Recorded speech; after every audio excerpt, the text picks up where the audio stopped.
اعوذ باللہ من الشیطان الرجیم بسم اللہ الرحمن الرحیم۔ خبر کہا تھا ایک روح جو سجدے کی منتظر رہی۔ قسط نمبر 3 سجدے کی وصیت۔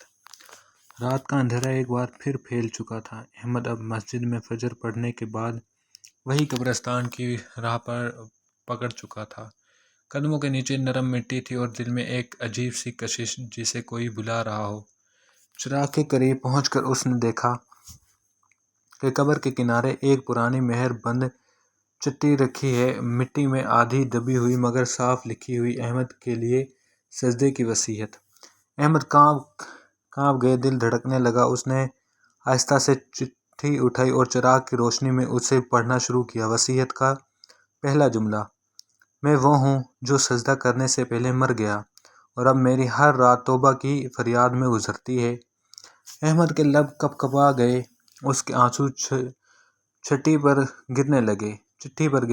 چٹھی میں لکھا تھا: احمد، میں دنیا میں ایک خوش نصیب تھا۔ دولت، عزت، لوگ، سب کچھ میسر تھے، مگر دل میں سکون نہ تھا۔ اذان کی آواز آتی تو میں کہتا ابھی وقت ہے، اور وہ ابھی میری موت کا سبب بن گیا۔ ایک رات جب مؤذن نے کہا حی علی الصلاۃ، میں نے کروٹ بدلی اور روح نکل گئی۔ اب میں قیامت تک کروٹ بدلتا رہوں گا مگر کبھی سجدہ نہیں کر سکوں گا۔ احمد کی لرزتی ہوئی آواز: یا اللہ، یہ کیسی وحشت ہے! ایک سجدہ جو دنیا میں چھوٹا وہ قبر میں صدائیں بن گیا۔ چٹھی کے آخری حصے میں لکھا تھا: احمد، اگر تم یہ خط پڑھ رہے ہو تو جان لو کہ رب نے تمہیں منتخب کیا ہے۔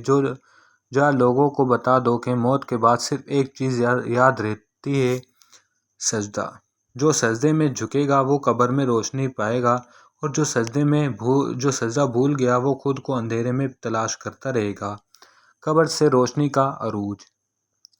چٹھی ختم ہوئی تو اچانک قبر سے ایک نرم سی روشنی اٹھنے لگی، ایسی روشنی جو خوف نہیں بلکہ سکون پیدا کرتی تھی۔ احمد نے دیکھا چراغ کی لو قبر کی روشنی میں مدھم پڑ گئی، فضا میں خوشبو پھیل گئی جیسے کسی نے توبہ قبول کر لی ہو۔ احمد نے زمین پر ہاتھ رکھا اور کہا: اے رب، میں تیرا شکر ادا کرتا ہوں کہ تو نے مجھے وقت دیا۔ میں وعدہ کرتا ہوں میں ہر نماز وقت پر ادا کروں گا اور ہر دل کو سجدے کا پیغام دوں گا۔ اسی لمحے ایک مدھم مگر پرسکون آواز آئی: احمد، اب تمہارا نام روشنی کے قافلے میں لکھا جا چکا ہے۔ جا وقت سے پہلے سجدے کی دعوت دے دو۔ صبح کی پہلی اذان۔ اگلے دن احمد مسجد کے دروازے پر کھڑا تھا۔ وہ اب صرف ایک نمازی نہیں بلکہ ایک پیغام رسان بن چکا تھا۔ لوگ جب اسے سے پوچھتے کیا واقعی قبر سے آواز آتی ہے تو وہ مسکرا کر کہتا: آواز قبر سے نہیں آتی، میرے دل سے نکلتی ہے۔ بس قبر نے اسے